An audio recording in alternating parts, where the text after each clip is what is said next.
Good morning, grade 12 Euclid. Let me explain to you again the difference between simple interest and compound interest. By the way, what is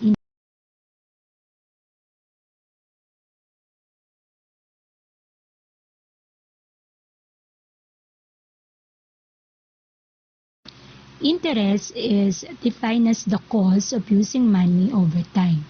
It is the excess of resources, usually cash, received or paid over the amount of resources loaned or borrowed, which is called the.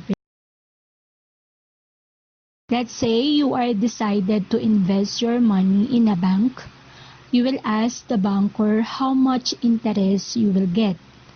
The banker will explain that there are two types of interest that would be used to determine the amount of interest that you are going to receive. Remember that interest is beneficial for you when you are receiving it, but not when you are paying it. So, it is important to know which type of interest when deciding where to put your money and where to get the money. So, since you are grade 12, in the future, you will open your own bank account. Then, you will encounter the different terms in your bank. So, what are these terms? Now, we have a. So, what is simple interest? Simple interest is the product of the principal amount multiplied by the period's interest rate, a one-year rate in standard, or it is the amount of money charged by multiplying the principal amount with a rate of interest and time, days, months, or year it has been charged. Now, what's the formula? I is equal to P times R times T. I stands for interest, P for principal amount, R rate of interest or rate, and what is maturity value? Maturity value is the principal plus interest. The principal is sometimes called face value or present value. So, the formula for maturity value is A is equal to P plus 1, or A is equal to P plus P times R. For you to understand the simple interest, let's answer the example number 1. You invested 10,000 for 3 years at 9%, and the proceeds from the investment will be collected at the end of 3 years. Using a simple interest assumption, the calculation will year 1, principal 10,000, so the interest is 9%, and then we will convert this to decimal. Okay, 10,000 times 0.09 is 900.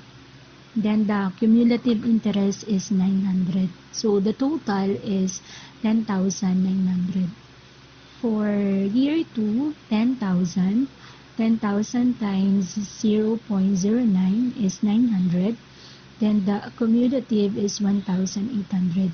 So the cumulative interest of year 1 plus cumulative interest of year 2.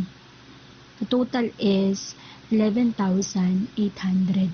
And then for the year 3, 10,000 principal amount times 0.09, okay, which is 900. And then add the cumulative interest of year 2 to year 3 to get the 2,700. So the total for another example, example number 2, Anna borrowed 130,000 from John. If Anna agreed to pay a 9% annual interest rate, calculate the amount of interest she must pay if the loan period is what year? 9 months or. So this is the computation for 1 year. So given principal amount 130,000, rate of interest 9%, and then the time is 12 months. 12 months is 1 year. So she must pay the loan for 1 year. So 1 year is equivalent to 12 months. Okay? And then the formula, I is equal to P times R times T. So the principal amount is 130,000, rate 0.09, and then time of payment 12 months or 1 year. Since she will pay the loan for 1 year, okay, we will divide 12 to 12 months. Okay, that's equal to 1. So 130,000 times 0.09 times 1 is 11,700. So the simple interest for 1 year is 11,700 with the principal amount of 130. Next, for letter B, 9 months. So these are the given. Principal amount 130,000, rate of interest 9%. And then the time of payment is 9 months. Since in the given, if Anna agreed to pay a 9% annual interest rate, so annual interest rate means annual 1 year. So that's equivalent to 12 months. Okay? So 9 months. Okay? Then we will divide the 9 months to 12 months since annual interest is given in the example.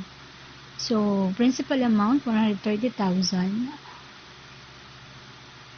rate 0.09, and then 9 divided by 12 is 0.75. Then 130,000 times 0.09 times 0.75 is equal to 8,775.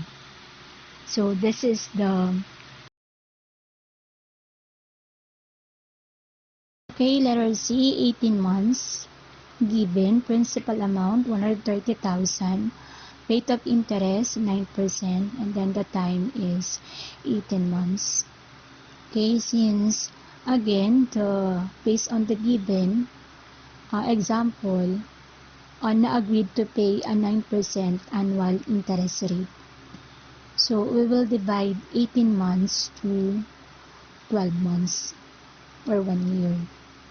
So the answer is 1.50. So 130,000 times 0.09 times 1.50 is equal to 17,550. So this is the interest for 18 months.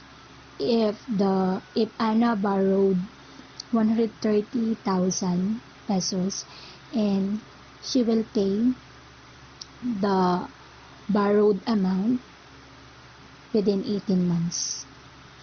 Okay, again, again, for example, number 2, Anna borrowed 130,000 from John. If Anna agreed to pay a 9% annual interest rate, calculate amount or the amount of interest she must pay if the loan period is 1 year. So, for 1 year, the interest is 11,700. For 9 months, 8,775. And then for 18 months, 17,500. If you notice, in borrowing money or loans, the longer you pay, the higher interest will be, or the interest accumulated. Let us check our understanding by answering the example number 3. Anna borrowed 5,000 with an interest rate of 10% per month. What is the simple interest after 8 months? What is the maturity value after 8 months? Submit your answers or activity in our Google Classroom.